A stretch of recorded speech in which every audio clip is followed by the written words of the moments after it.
Blessed love, manners, and respect. Do give thanks and praise for life. This is the Mindset Program. I just am your host, and I'm here. It's a great honor to be here with the Honorable Muta Baruka. Yeah, man, give thanks, man. Rastafari. Yes, sir, give thanks. First and foremost, I want to congratulate you on your lifetime achievement. Yeah, I respect. Yes. Man. But we don't get it yet. We don't get it yet. No, the 24th. The mindset, thought-provoking, you know. I'm your host, Honorable Ija Star, and we're there with our brand new mindset series live on the YouTube. Subscribe, Ija Star Mindset channel, YouTube. Blessed love. He mentioned at the press conference, which I thought was quite interesting, that he's a black man.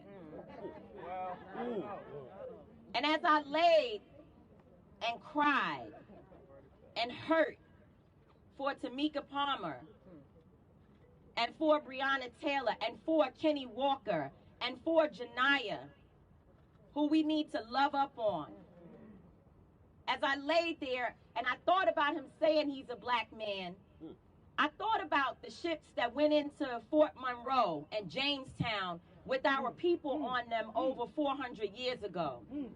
And how there were also black men on those ships that were responsible for bringing our people over here.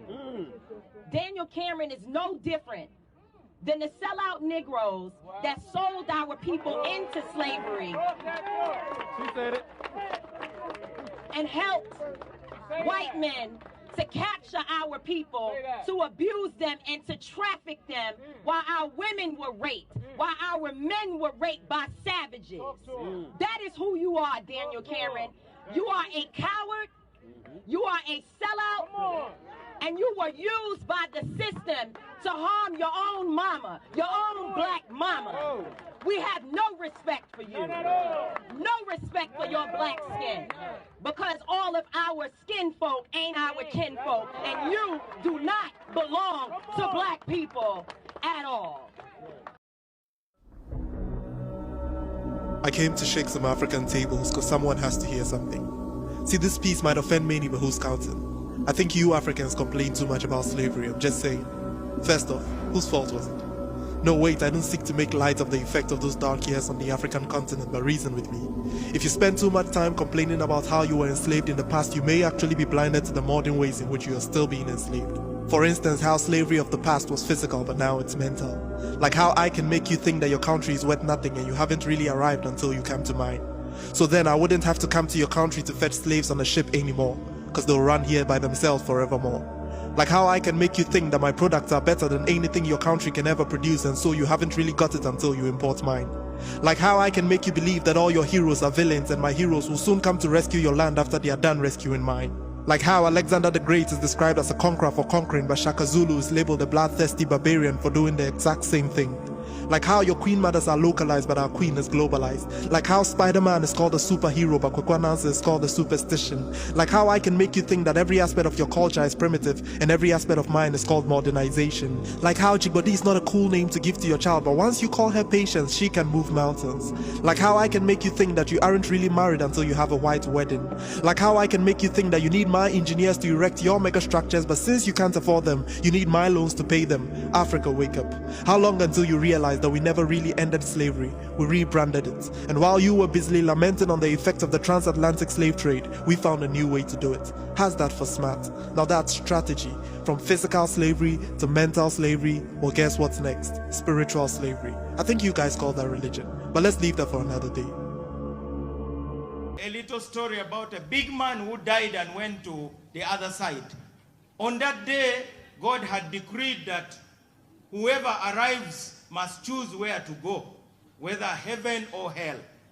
So this man was excited. He demanded to visit hell first.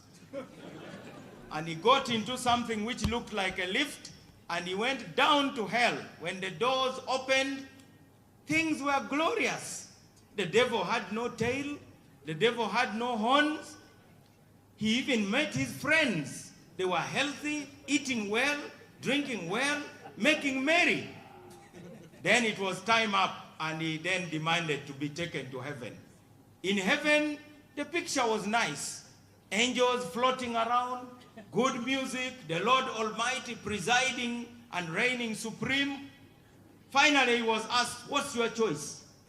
Because you are not going to be judged. There's no judgment today. Judge for yourself.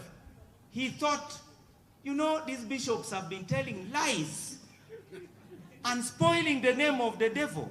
The devil is a very fine man. He looks after his people. Now all these imams in the mosque making noise, saying Satan, Satan. This man is not bad at all. And in any case, heaven seems to be overrated. As a matter of fact, it's a bit boring. That was the debate in his head.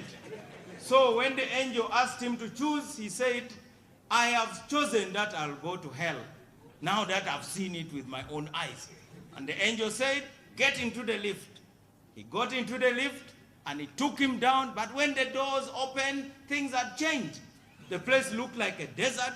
His friends were wearing dirty clothes. They were eating from the garbage pit, and the devil was now complete in his devilish regalia. The tail was out, the horns were out, and he was carrying a whip. So he tiptoed towards the devil and said, excuse me, sir, you remember me, don't you? I was here the other day. You surely remember me. And Lucifer said, go to hell, I don't remember you. What do you have to say anyway? He said, you know, the other day things were very nice here. Things have been changed for the worse today. What's happening? The devil said, I'm sorry, my friend. The day you came, we were campaigning. So, now, therefore, we need to tell our people to know that there's life after campaigns. Okay. Thank you very much. Thank you very much.